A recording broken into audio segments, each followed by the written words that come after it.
रवि तू तो किसी कंपनी का मालिक सा लग रहा है बिल्कुल। नैना नैना अपने भैया के लिए चाय तो लिया। और बेटा रवि और बता क्या कर रहा है आजकल तू शहर में, और तूने इतने दिनों से फोन क्यों नहीं किया? तू तो शहर जाके बेटा अपने गरीब माँ बाप को भूल ही गया है। तू तो बिल्कुल शहरी हो गया है, इसीलिए मैं तुझे शहर नहीं भेजना चाहती थी। मुझे इसी बात का डर था कि कहीं तुझे शहर की हवा पानी ना लग जाए, और वही हुआ। अब तेरा गाँव आने का मन नहीं करता ना। अब तो तेरे पास बेटा इतना समय भी नहीं होता कि तू अपने गरीब माँ बाप से फोन पे ही बात कर ले। अरे माँ आप भी ना माँ खामा परेशान होती हैं। माँ ऑफिस में काम बहुत हो जाता है, इसीलिए मैं फ़ोन नहीं कर पाता हूँ। और उस दिन जब आपका फ़ोन आया था ना, तो कंपनी के मालिक मेरे साथ खड़े हुए थे, मैं इसीलिए आपका फ़ोन नहीं उठा पाया। मैं एक ज़रूरी काम कर रहा था, उसके लिए माफ़ कर दो माँ। हाँ रहने दे, बहाने बनाना कोई तेरे से सीखे। बाबूजी सच्ची कह रहा हूँ मैं, विश्वास करो आप मेरी बात का, मैं झूठ नहीं बोल रहा हूँ। रवि भैया चाय। और नैना बहन तेरी पढ़ाई कैसी चल रही है? मेरी पढ़ाई तो बहुत अच्छी चल रही है भैया। अच्छा रानी बेटा अपने भाई के लिए कुछ अच्छा सा बना ले खाने में। आज रात को रवि यहीं रुकेगा ना? नहीं माँ, मैं नहीं रुक पाऊंगा रात को, मैं बस अभी निकल रहा हूँ शहर के लिए। अब तो तू एक भी दिन नहीं रुकता हमारे साथ, 1 घंटे के लिए आता है और फिर चला जाता है। क्या बताऊँ माँ, काम बहुत हो जाता है, फुर्सत ही नहीं मिलती है रुकने की। अच्छा माँ, मुझे आप लोगों से एक जरूरी बात भी करनी है। कैसी जरूरी बात? माँ वो मैंने ना शादी कर ली है। ये क्या कह रहा है रवि तूने हम लोगों को बिना बताए हमारी बिना रजामंदी की शादी कर ली?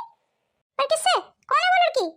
माँ वो मैं जिनके यहाँ नौकरी करता हूँ ना, उन्हीं की बेटी है वो, उसी से शादी की है मैंने। ठीक है बेटा, अब तूने अगर शादी कर ही ली है तो उसमें कोई क्या ही कर सकता है। वैसे भी बेटा हम तो बूढ़े हो चुके हैं, हमारी मर्जी और रजामंदी कोई मायने थोड़ी रखती है।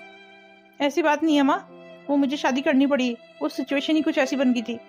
आप पता है माँ, मेरा काम पूजा के पापा को इतना अच्छा लगा कि उन्होंने अपनी बेटी की शादी कर दी मुझसे। अच्छा, ये तो बहुत अच्छी बात है। चल अगर अब तूने शादी कर ही ली है तो हमें भी मिला दे बहू से, हम भी मिलना चाहते हैं बहू से। ठीक है माँ, मैं जल्दी मिलाऊंगा आपको पूजा से। भैया मुझे भी मिलना है भाभी से। हाँ हाँ, तू भी मेरे साथ चलना शहर, तू वहीं मिल लेना पूजा से। अच्छा ठीक है माँ, फिर मैं निकलता हूँ, वैसे भी मुझे शहर पहुँचते पहुँचते रात हो जाएगी। ठीक है बेटा, पर बहू से जल्दी मिला देना हम लोगों को। पापा आप आइए आइए बैठिए। नहीं बेटा, बैठने का टाइम नहीं है अभी, बहुत काम पड़ा हुआ है। मैं यहाँ से निकल रहा था तो मैंने सोचा चलो पूजा से मिल लो। और बता बेटा, तू रवि के साथ खुश तो है ना? जी पापा, मैं रवि के साथ बहुत खुश हूँ। रवि बहुत अच्छा इंसान है। वैसे भी दुखी तो वो तेरे को रख ही नहीं सकता, तभी तो उसे मैंने अपनी कंपनी में नौकरी दी है। तुझे तो पता है ना, तुझ में मेरी जान बसती है। तुझे मैंने बड़े नाजों से पाला है, इसीलिए तो मैंने रवि को चुना है, क्योंकि वो अपने माँ बाप का इकलौता बेटा है और अकेली संतान होने के नाते वो तेरा ज्यादा ध्यान रखेगा। रवि से शादी मैंने इसी शर्त पे की थी, और रवि ने मुझे यही बताया था कि वो अपनी माँ बाप की इकलौती संतान है, रवि के कोई भाई बहन ही नहीं है। ये शर्त रखने के पीछे भी मेरा कारण था। तुझे पता है क्या कारण था? क्या कारण था पापा? क्योंकि मैं जानता हूँ रवि मिडिल क्लास से बिलोंग करता है, और मिडिल क्लास वालों के ऊपर ना अपने भाई बहनों की बहुत बड़ी जिम्मेदारी हो जाती है। अगर उसके भाई बहन होते तो उसका ध्यान सिर्फ अपने भाई बहनों पे ही रहता, अब उसका ध्यान सिर्फ तुझ पे रहेगा। अरे वाह पापा, आपने तो बहुत दूर की सोची। ये बात तो मुझे पता ही नहीं थी। आखिर तेरा बाप हूँ बेटा मैं, अब तेरी भलाई के बारे में मैं नहीं सोचूंगा तो कौन सोचेगा? पापा बैठिए ना थोड़ी देर, मैं आपके लिए चाय बना के लाती हूँ। नहीं बेटा, अब चलता हूँ। ये पापा भी ना कितना सोचते हैं मेरे बारे में। पूजा पापा आए थे क्या अभी? हाँ रवि अभी अभी गए हैं पापा, तुम उनसे मिले नहीं बाहर? हाँ मैं मिलना चाह रहा था उनसे, पर उनकी गाड़ी निकल चुकी थी। चलो कोई नहीं, कल ऑफिस में मिल लेना। और बताओ तुम कहाँ गए थे? मैं तुम्हें फोन कर रही थी, तुम्हारा फोन भी नहीं मिल रहा था। वो पूजा मैं गाँव गया था माँ बाबू जी से मिलने। पूजा मुझे तुमसे एक जरूरी बात करनी है। हाँ हाँ कहो ना। वो मैं सोच रहा था नैना को यहाँ ले आऊँ, वो यहीं से अपनी पढ़ाई कर ले। नहीं रवि, ऐसा सोचना भी मत। अगर पापा को पता चला ना तुम्हारी बहन भी है एक, बहुत गुस्सा करेंगे फिर। तुम्हें तो पता ही है ना, हमारी शादी से पहले उनकी यही शर्त थी कि तुम्हारे कोई बहन भाई नहीं होना चाहिए। और अब अगर पापा को पता चला कि तुम्हारी एक बहन भी है ना, तो तुम्हें ऑफिस से निकाल देंगे। फिर हम कहाँ जाएंगे, कहाँ रहेंगे? और तुम्हें तो पता ही है पापा कितना गुस्सा करते हैं, उनका गुस्सा कितना खतरनाक है। मेरी मानो ना रवि, तो अपनी बहन की बात पापा को छुपा के रखो कि तुम्हारी एक बहन भी है। पर पूजा ये बात मैं कब तक छुपाऊंगा तुम्हारे पापा से कि मेरी एक बहन भी है? जब तक छुपा सकते हैं तब तक छुपाएंगे। वैसे भी तुम्हारी बहन की तो शादी की उम्र है ना, उसकी शादी कर देंगे तो पापा को कभी पता ही नहीं चलेगा कि तुम्हारी एक बहन भी है, क्योंकि हम उसे शादी के बाद कभी यहाँ बुलाएंगे ही नहीं। और वैसे भी रवि, ये ननद फनद की जिम्मेदारी ना मेरे बस की नहीं है। मैं हमेशा से अकेली रही हूँ। मैं तो एक दिन के लिए भी अपने भाई को भी बर्दाश्त नहीं करती थी, तो फिर ननद को क्या बर्दाश्त करूंगी। इसलिए तुम्हारे लिए यही अच्छा होगा कि नैना को यहाँ कभी मत लाना, और हो सके तो अपने मम्मी पापा को भी। क्योंकि इसमें अब हमारी कोई गलती नहीं है। मेरे पापा ने शादी से पहले सब कुछ तुमसे पहले ही तय किया था। वैसे भी तुम्हारे माँ बाप तो गांव में रहते हैं ना, अगर वो गांव से यहाँ आएंगे तो क्या इज्जत बनेगी हमारी? हमारी तो बेइज्जती हो जाएगी ना। मैं सोसाइटी में क्या मुंह दिखाऊंगी कि मेरे सास ससुर गांव में रहते हैं? इसलिए भावुक होके नहीं, प्रैक्टिकल होके चीजों को सोचो रवि। उसी में तुम्हारी और मेरी भलाई है। ये कैसी दुविधा में फंस गया मैं। माँ बाबूजी सब कितनी खुशी से बोल रहे थे कि बहू से मिलना है, पर यहाँ की सिचुएशन तो बिल्कुल अलग है। यहाँ पे तो पूजा किसी से नहीं मिलना चाहती है। मैंने भी यहाँ की शानो शौकत देखते हुए इस शादी के लिए हाँ तो कह दी थी, कहीं मेरा ये फैसला गलत ना हो जाए। मैं तो यहाँ अपने माँ बाबूजी को और नैना को बुला भी नहीं सकता हूँ। वो सब कितना खुश थे ना पूजा से मिलने के लिए। कहीं मैंने ये शादी का फैसला लेके कोई गलती तो नहीं कर दी? पूजा, पूजा, बस आ रही हूँ रवि, आ गई। अरे ये कौन है तुम्हारे साथ? पूजा, ये मेरी बहन नैना है। आज के बाद ये यहीं रहेगी मेरे साथ। ये क्या कह रहे हो तुम? ये हमारे साथ कैसे रह सकती है? अगर पापा को पता चला तो पापा बहुत गुस्सा होंगे। और वैसे रवि, तुम नैना को यहाँ क्यों लेके आए हो? ये तुम कैसी बातें कर रही हो पूजा? अब तुम्हें तो पता है ना, इन 2 साल के अंदर मैंने अपने माँ बाबूजी को दोनों को खो दिया है। और गांव में नैना किसके सहारे रहेगी? नैना का कौन है मेरे सिवा? अब नैना मेरे साथ नहीं रहेगी तो कहाँ रहेगी? और मैं जवान लड़की को गांव में किसके सहारे छोड़ता? और एक भाई के होते हुए उसकी बहन अकेले रहे? ऐसा कभी हो सकता है? इसलिए आज के बाद नैना की सारी जिम्मेदारी मेरी है। पर ये फैसला तुम अकेले नहीं ले सकते हो रवि। क्या मेरी रजामंदी के कोई मायने नहीं है? और वैसे भी हमारी शादी से पहले तुमने पापा से क्या वादा किया था कि तुम्हारे कोई भाई बहन नहीं है? और अगर अब पापा को पता चला कि तुम्हारी बहन भी है और तुम्हारी बहन हमारे साथ ही रह रही है, तो पापा तुम्हें 2 मिनट नहीं लगाएंगे नौकरी से निकालने में। फिर क्या करोगे तुम? अगर पापा ने ऐसा कुछ किया ना तो मैं अपनी बहन को लेके यहाँ से चला जाऊंगा। ये सब क्या कह रहे हो रवि? तुम मुझे छोड़ के चले जाओगे? देखो पूजा, तुम तो यहाँ अपने पापा के सहारे रह लोगी, पर मेरी बहन का तो मेरे सिवा कोई नहीं है ना। वो किसके सहारे रहेगी? परिस्थितियों के आगे तो सबको झुकना पड़ता है ना। जब तक मेरे माँ बाबूजी जिंदा थे तब तक बात अलग थी, पर अब बात बिल्कुल अलग है। और अब जब तक मैं रानी की शादी नहीं कर देता ना, तब तक वो हमारे साथ ही रहेगी। पर अगर अब तुम्हें और तुम्हारे पापा को ये बात बुरी लगे, चाहे कुछ भी हो जाए, पर नैना तो मेरे साथ ही रहेगी। और इस बारे में अब मुझे कोई बहस नहीं चाहिए। चल नैना, मैं तुझे तेरे कमरे तक छोड़ देता हूँ। पर भैया भाभी, अब तुम्हारे भैया ने फैसला ले ही लिया है नैना, तो भला मैं कौन होती हूँ मना करने वाली? चलो नैना रानी, तुम्हें मैं तुम्हारा कमरा दिखा देती हूँ। तुम्हारा बहुत बहुत धन्यवाद पूजा। अरे रवि, धन्यवाद देने की कोई जरूरत नहीं है। अब भाभी होने के नाते इतना तो मैं कर ही सकती हूँ। चल नैना, मैं तुझे तेरा कमरा दिखा देता हूँ। जी ठीक है भैया, चलिए। ये तुमने अच्छा नहीं किया रवि, मेरी बिना रजामंदी के अपनी बहन को यहाँ लाके। और अगर अब पापा को ये पता चलेगा तो पापा कैसे रिएक्ट करेंगे? अब पापा से ये बात तो हम छुपा भी नहीं सकते। वैसे भी इस नैना के आने से मुझे तो कोई फर्क पड़ता नहीं है, घर के किसी कोने में पड़ी रहेगी। और नहीं है तो उसे नौकरों के साथ घर के काम करने में लगा दूंगी। और अगर गलती से पापा ने देख भी लिया तो बोल दूंगी घर की नौकरानी है। और वैसे मैं यही कोशिश करूंगी कि ये नैना अब मेरे पापा के सामने ना ही आए। हाँ यही ठीक रहेगा, क्योंकि अगर मैंने नैना को यहाँ से जाने के लिए कहा ना तो रवि भी छोड़ के चले जाएंगे मुझे, और मैं तो रवि के बिना रह ही नहीं सकती। क्या सोच रहे हो तुम यहाँ खड़े होके? कुछ भी तो नहीं। मैं अब ऑफिस जा रहा हूँ, तुम नैना का ध्यान रखना। चलो देख के आती हूँ ये नैना क्या कर रही है अपने कमरे में। नैना, आइए आइए भाभी, सारा सामान रख दिया अलमारी में? हाँ जी भाभी, वही रख रही थी। वैसे मेरा एहसान मानो कि मेरी बदौलत आज तुम यहाँ आ गई। मैं कुछ समझी नहीं भाभी, मेरा मतलब है झोंपड़े से निकल के सीधी महलों में आ गई? वैसे भी तुम्हें तो इतनी ऐशो आराम की आदत नहीं होगी ना। इतना बड़ा बंगला, इतना बड़ा घर, इतनी बड़ी गाड़ी तो पहली बार ही देख ली होगी ना नैना? हाँ भाभी, ये बात तो आपने बिल्कुल सही कही। ये किस्मत ही है भाभी कि अपने माँ बाप को खोने के बाद मैं झोंपड़े से निकल के सीधी महलों में आ गई। पर सच कहूँ भाभी, मुझे ना इन सब चीजों की बिल्कुल लालसा नहीं है। मैं अपने झोंपड़े में बहुत खुश थी, मैं अपने गांव में भी बहुत खुश थी, और मैं यहाँ खुश रहने की कोशिश करूंगी भाभी। ये सब कहने की बातें हैं नैना, जो सुख यहाँ पे है वो गांव में थोड़ी है। ये तो तुम मेरा एहसान मानो कि आज मेरी वजह से तुम इतने बड़े महलों में आ गई हो। नहीं नहीं भाभी, आपको गलतफहमी हुई है, आपकी वजह से नहीं, अपनी किस्मत की वजह से। ये किस्मत कुछ नहीं होती है नैना, पर मुझे लगता है भाभी किस्मत से बड़ा तो कुछ भी नहीं है। और मेरा ये मानना है भाभी, हम पर हर परिस्थिति में खुश रह के ना अपनी किस्मत को बदल सकते हैं। और मेरी मम्मी ने मुझे हमेशा यही सिखाया है कि हर परिस्थिति में खुश रहना चाहिए। ये मेरी किस्मत ही तो है भाभी कि मेरे माँ बाप जल्दी चले गए और मुझे यहाँ आना पड़ा, और पता नहीं किस्मत यहाँ पे कौन सा खेल खिलाने लेके आई है। तुम यहाँ पे हो ना अगर, तो वो मेरी बदौलत हो, समझी तुम? नहीं भाभी, मैं फिर से यही कहूंगी कि मैं यहाँ पे हूँ ना तो अपनी किस्मत की वजह से हूँ। मैं अगर चाहूँ ना तो तुम्हारी किस्मत यहाँ खड़े खड़े 2 मिनट में बदल सकती हो अभी। नहीं भाभी, कोई किसी की किस्मत नहीं बदल सकता, सबकी किस्मत वो ऊपर वाला ही लिखता है। वो तो नैना तुम्हें वक्त बता देगा कि कौन किसकी किस्मत लिखता है। फिलहाल किचन में जाके मेरे लिए कॉफी बना के लाओ। जी अभी लाई भाभी। राजू क्या कर रहे हो? जी मालकिन, खाना बनाने की तैयारी कर रहा हूँ। इस नैना को भी अपने साथ काम में लगा लो। इसे सारा सामान बता दो किचन में कौन सा सामान कहाँ रखा हुआ है। फिलहाल तुम मेरे लिए गर्मा गर्म सूप बना लाओ नैना। और राजू आज के बाद किचन का ज्यादा काम और घर की साफ सफाई का ज्यादा काम नैना करेगी। तुम लोग सिर्फ इसकी मदद करोगे, समझ गए ना? जी समझ गया मालकिन। आप मुझे समझा दीजिए सारा सामान कहाँ रखा है। बड़ी देगी थी मुझे किस्मत की दुहाई, आती बना दिया ना मैंने नौकरानी। मैं जब चाहूँ तब किसी की भी किस्मत लिख सकती हूँ। आज के समय में जिसके पास पैसा है वो किसी की भी किस्मत लिख सकता है। अब पूरे दिन नौकरानी की तरह काम करेगी ना तो कल ठिकाने आएगी। अगर मेरी दो तारीफ कर देती तो मेरी ना बन के रहती। मैं अपने पापा से लड़ झगड़ के तेरे को इस घर के किसी कोने में पड़ी रहने देती। पर तुझे तो अपनी किस्मत पे ज्यादा विश्वास है, पर यहाँ पे तो मैं लिखूंगी तेरी किस्मत। ना तुझे अपने कदमों में नाक रगड़वाई ना मैंने तो मेरा नाम भी पूजा नहीं।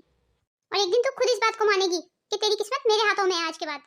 आज घर में सफाई नहीं हुई, ये सारा घर इतना गंदा क्यों पड़ा है? नैना, नैना, ये नैना कहाँ है? दिखाई क्यों नहीं दे रही है? लगता है किचन में होगी। अरे क्या हुआ आपको? रुको मैं आपको पानी देती हूँ। लीजिए पानी पीजिए। आपका बहुत बहुत धन्यवाद नैना जी। अरे धन्यवाद की कोई जरूरत नहीं है। वैसे अगर हम दोनों एक दूसरे की मदद नहीं करेंगे तो कौन करेगा? लाइए अपना ग्लास मुझे दीजिए, मैं रख देती हूँ। आपको पता है नैना जी, आप बहुत अच्छी हैं। ये सब क्या हो रहा है यहाँ? ये क्या रासलीला चल रही है इस घर में? नहीं भाभी, जैसा आप सोच रही हैं ऐसा कुछ भी नहीं है। तो फिर कैसा है नैना रानी? और नैना कुछ तो शर्म करती, तुझे रंगरलियां मनाने के लिए घर का नौकर ही मिला? तुझे बिल्कुल शर्म नहीं आई? मालकिन ये आप क्या कह रही हैं? तू चुप कर राजू, तुझसे तो मैं बाद में निपटूंगी, पहले इस नैना से निपट लेती हूँ। ये आप कैसी बातें कर रही हैं भाभी? आप मेरे बारे में ऐसे सोच भी कैसे सकती हैं भाभी? ये सब क्या हो रहा है भाई यहाँ पे? कैसा शोर है? अच्छा हुआ रवि तुम आ गए। देख लो अब अपनी बहन की करतूत। हमारे घर के नौकर के साथ तुम्हारी बहन की प्रेम लीला चल रही है। ये सब मैं क्या सुन रहा हूँ नैना? भैया मेरा विश्वास कीजिए, ऐसा कुछ भी नहीं है। और कितना झूठ बोलोगी नैना? बस करो अब, बहुत हुआ। तुम्हें पता है रवि, इस नैना पे मुझे शक तो बहुत दिनों से था। बहुत दिनों से मेरी नजर इस पे थी, पर आज मैंने इसे रंगे हाथों पकड़ लिया। पर कहीं ना कहीं मेरा मन मानने को तैयार नहीं था इस बात को। वो तो आज मैंने रंगे हाथों पकड़ा तब मुझे विश्वास हुआ। देखो रवि, मैं तुम्हें कह देती हूँ, मैं इस नैना को अपने घर में नहीं रहने दूंगी। और कल को कहीं ये इसके साथ भाग भूग ना जाए, उससे पहले इन दोनों की शादी कर दो। फिर नैना जाने और उसकी किस्मत। लगता है यही करना पड़ेगा। भैया मेरा विश्वास करो, ऐसा कुछ भी नहीं है। भाभी को गलतफहमी हुई है। मैं नहीं जानती भाभी मुझ पे झूठा आरोप क्यों लगा रही है। बस बहुत हुआ नैना, अब चुप हो जा। क्या क्या सोचा था मैंने तेरे बारे में, पर तू निकली तो नाली का कीड़ा ही ना। नाली में ही जाएगी तू। मेरी बात का विश्वास कीजिए भैया, ऐसा कुछ भी नहीं है। तो क्या फिर पूजा झूठ बोल रही है? क्यों राजू, अभी अभी तूने कहा नहीं था नैना को कि तू उसे बहुत पसंद करता है, वो तुझे बहुत अच्छी लगती है? मुझे हाँ और ना में जवाब चाहिए, हाँ कि ना? हाँ हाँ मालकिन, कहा था, पर वो तो मैंने ऐसे ही। बस अब हो गया फैसला। अब तो विश्वास हो गया ना रवि, मैं ऐसे ही किसी पे आरोप नहीं लगा रही हूँ। कल को ये दोनों अपनी मर्यादा लांगे, उससे पहले इन दोनों की शादी कर दो, यही अच्छा होगा। हाँ तुम सही कह रही हो एकदम पूजा। अब तू बता राजू, तू नैना से शादी करने को तैयार है? जी मालिक, मैं नैना जी से शादी करने को तैयार हूँ। बस तो फिर ठीक है, कल इन दोनों की शादी करके इन दोनों को निकालो इस घर से। भैया ऐसे मत कीजिए मेरे साथ, मुझ पे विश्वास तो कीजिए। नैना, रवि तेरी बात पे कभी विश्वास नहीं करेंगे, वो ही करेंगे जो मैं उन्हें बोलूंगी करने के लिए। और वैसे भी नैना, तूने तो उस दिन कहा था ना कि तुझे कोई फर्क नहीं पड़ता चाहे मैं रहे झोपड़े में, तो तू अब रह उस झोपड़े में उस राजू के साथ। इसका मतलब भाभी, इन सब के पीछे आप थी? आपने जानबूझ के मेरे पे झूठा आरोप लगवाया? हाँ, मैंने जानबूझ के तुझ पे झूठा आरोप लगवाया। पर क्यों भाभी? मैंने तुझसे कहा था ना नैना कि मुझसे उलझने की कोशिश मत कर। मेरी बदौलत ही आज तू यहाँ पे, पर तू मानी नहीं मेरी बात, और तू अपनी किस्मत की दुहाई देने लगी मुझे। तो देखा तूने फिर तेरी किस्मत कैसे लिखी है आज मैंने। अब जाके रह झोंपड़े में उस राजू के साथ। अभी भी समय है नैना, मान ले इस बात को कि तू इस घर में मेरी वजह से है। मैं तुझसे वादा करती हूँ, मैं तेरी शादी राजू के साथ नहीं होने दूंगी। नहीं भाभी, अब आपने मेरी किस्मत लिखी है तो मैं इनकार कैसे कर दूं? शायद मेरी किस्मत में यही लिखा हो। तो फिर मर उस राजू के साथ जाके कहीं, और दोबारा कभी मेरी दहलीज पे कदम मत रखना।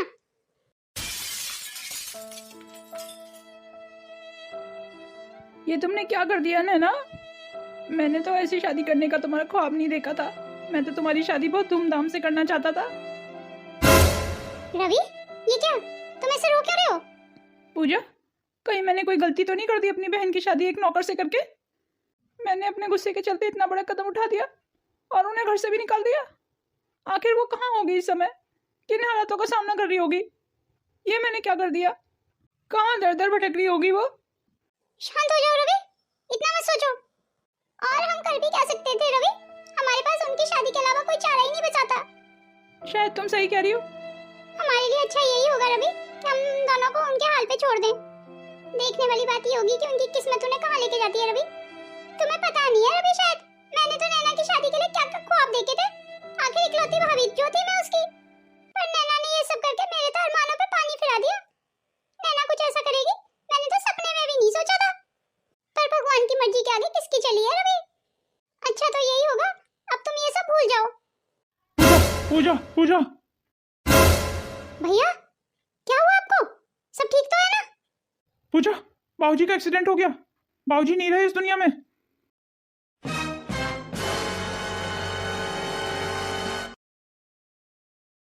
पूजा, अब कब तक ऐसे रोती रहोगी?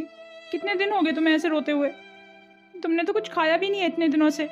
अपने आप को संभालो पूजा। ये सब क्या हो गया रवि? मुझे तो अपने पापा के बिना जीना आता ही नहीं है रवि। मैं उनके बिना कैसे रहूंगी? अब जीना तो पड़ेगा ना पूजा। अब भगवान के आगे किसकी चली है? भगवान की जैसी मर्जी। शायद भगवान को यही मंजूर था।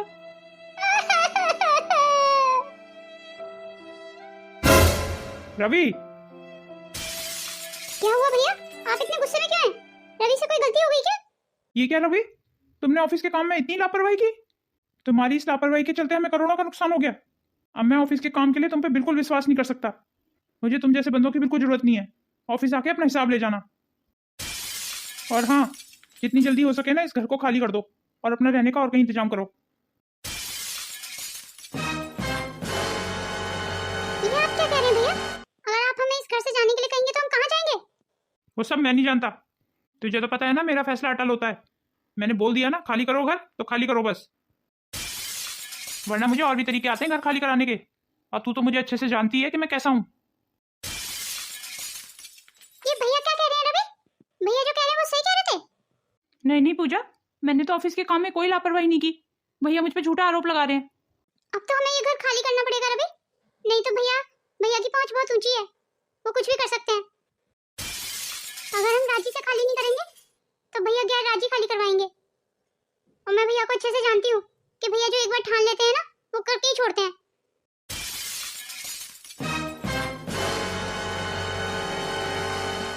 ये क्या? अब हम यहाँ रहेंगे इस झोपड़ी में? पूजा, जब तक मेरी नौकरी का इंतजाम नहीं हो जाता है तब तक हमें यहीं रहना पड़ेगा। सड़क पर रहने से तो अच्छा है ना कि हम अपने घर पे रहें। बस कुछ दिनों की बात है पूजा। अच्छी नौकरी मिलते ही मैं तुम्हें अच्छे घर में शिफ्ट कर दूंगा। जब तक मेरी नौकरी का इंतजाम नहीं हो जाता है तब तक तुम्हें यहीं रहना पड़ेगा पूजा। बस कुछ दिन मैनेज कर लो। इस मुश्किल घड़ी में तुम मेरा साथ दोगी ना पूजा? हाँ, मैं तुम्हारा साथ दूंगी और तुम बिल्कुल परेशान मत हो रवि। मुझे पूरा विश्वास है कि तुम्हें जल्दी अच्छी नौकरी मिल जाएगी और तुम्हारे साथ साथ मैं भी नौकरी करूंगी ताकि हम अपनी घर गृहस्थी की गाड़ी को पटरी पे ला सकें। धन्यवाद पूजा मेरा साथ देने के लिए।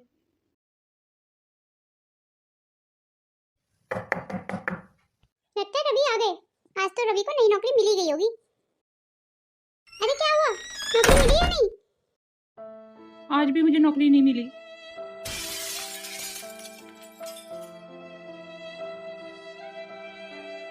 तुम्हें क्या लगता है रवि, आज हमें नौकरी मिल जाएगी? भगवान ने चाहा तो आज हमें जरूर नौकरी मिल जाएगी पूजा।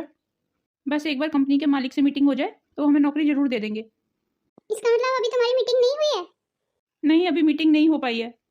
बहुत बड़े लोग हैं, अगर इस कंपनी में नौकरी मिल गई ना तो सैलरी भी बहुत अच्छी देंगे। बस इंतजार कर रहा हूँ कंपनी के मालिक से मीटिंग करने का। पर तुमने मेरी जॉब की बात की है ना वहाँ पे? हाँ हाँ, इसीलिए तो लेके आया हूँ तुम्हें। हम दोनों का इंटरव्यू है आज।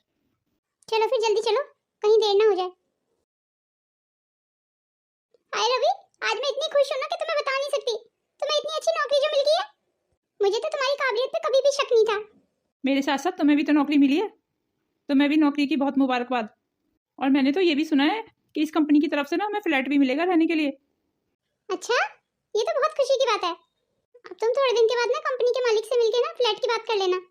मैं तो अभी बात कर लेता, पर अभी वो है नहीं यहाँ पे, वो अभी विदेश गए हुए हैं। जैसे ही वो लौटेंगे वहाँ से तो मैं उनसे फ्लैट की बात कर लूँगा।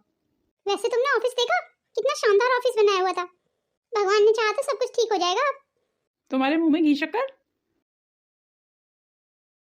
वाह रवि, ये घर है या महल? सचमुच ये तो बहुत आलीशान है। मुझे तो लगता था मेरे पापा ही पैसे वाले हैं, पर ये तो मेरे पापा से भी बढ़ के हैं। रवि, जब तुम उनको फाइल दोगे ना तो फ्लैट वाली बात भी कर लेना। हाँ हाँ पूजा, मुझे याद है अच्छे से। जी, आप कौन? जी हम ऑफिस से आए हैं और हमें कंपनी के मालिक से मिलना है। अच्छा अच्छा, आपको पापा और भैया से मिलना है। पर पापा और भैया तो इस समय घर पे नहीं है, पर आप लोग भाभी से मिल सकते हैं। आप यही इंतजार कीजिए, मैं भी भेजती हूँ भाभी को। अभी जो मालकिन आएंगी ना, उनसे अच्छे से बात करना रवि। ठीक है, मैं अच्छे से ही बात करूंगा। कहिए, आपको मुझसे क्या काम था? भैया आप? नैना मेरी बहन तू? भैया, आपने तो मेरी इतने दिनों से खबर भी नहीं ली। कैसी है मेरी बहन तू? मैं बिल्कुल ठीक हूँ भैया, आप बताइए आप कैसे हैं और आप यहाँ कैसे? नैना, राजू यहाँ काम करने लगा है क्या इस घर में? पर राजू नहीं दिखाई दे रहा है, राजू कहाँ है? मुझे माफ कर दे मेरी बहन, मेरे गुस्से के चलते तुझे घरों में काम करना पड़ रहा है। नहीं नहीं भैया, राजू यहाँ काम नहीं करते, वो यहाँ के नौकर नहीं बल्कि मालिक हैं। ये क्या कह रही हो नैना तुम? अगर राजू इतने बड़े घर का बेटा है तो वो हमारे यहाँ नौकरी क्यों करता था? हाँ हाँ नैना, फिर वो हमारे घर में कुक क्यों था?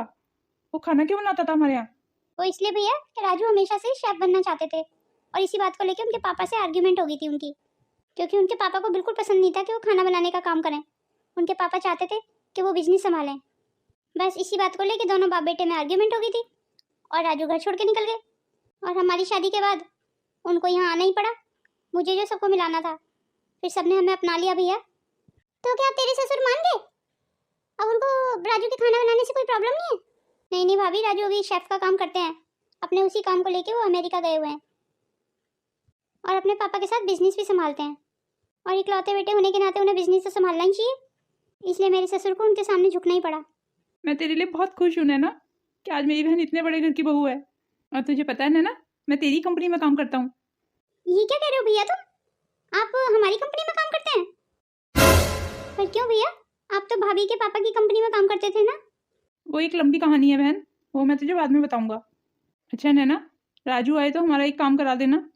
नैना, राजू को बोल के हमारे लिए एक फ्लैट का इंतजाम करा देना। वो क्या है ना, हमें गांव से आने जाने में बहुत दिक्कत हो जाती है। अगर यहीं आजू बाजू में फ्लैट मिल जाएगा तो बहुत सहूलियत हो जाएगी ऑफिस जाने में। और ये बैग भी दे देना राजू को, इसमें कुछ इंपॉर्टेंट फाइलें हैं। पर भैया आपको राजू को बोलने की जरूरत नहीं है, ये सब कुछ ये काम तो मैं ही कर दूंगी आपका, क्योंकि कंपनी मैं भी संभाल रही हूँ। अरे वाह, मेरी बहन अब बिजनेस वूमन बन गई है। तुम्हें बिजनेस का भी आइडिया है? बनना तो नहीं चाहती थी भैया, पर किस्मत ने बना दिया। सब किस्मत का ही खेल है। क्यों भाभी, मैंने सही कहा ना? हाँ नैना, तुमने बिल्कुल सही कहा, सब किस्मत का ही खेल है। असल में इंसान के हाथ में तो कुछ भी नहीं है, किस्मत कब क्या कर दे कौन जानता है।